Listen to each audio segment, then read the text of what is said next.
لو انحصر الأمر في 3 أو 4 قنوات من ذوي القربى لهان الأمر، ولهان أمر تتبع كل ما يذاع عن سوريا وعلى سوريا لتحليله وتبنيده.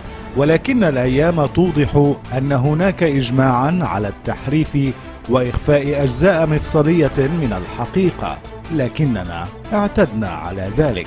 فبعد فبركة قناة العربية بحالة الطقس وتحويلها إلى شفرات ورموز، جاء دور قناة الجزيرة الرياضية.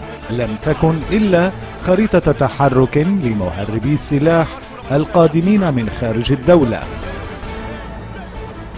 فهنا نشاهد المرحلة الأولى من تحميل السلاح من لبنان، ليعبر بعدها مدينة حمص،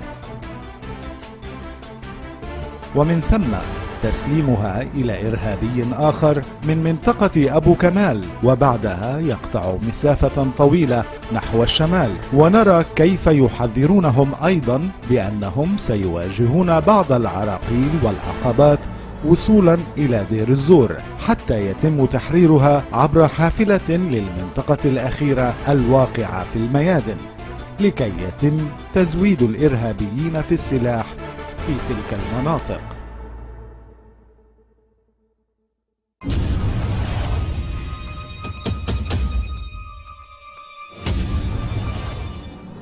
تزعم قناة ABC الأمريكية بأنها أجرت لقاء مع السيد الرئيس بشار الأسد، ولكن الحقيقة لها قول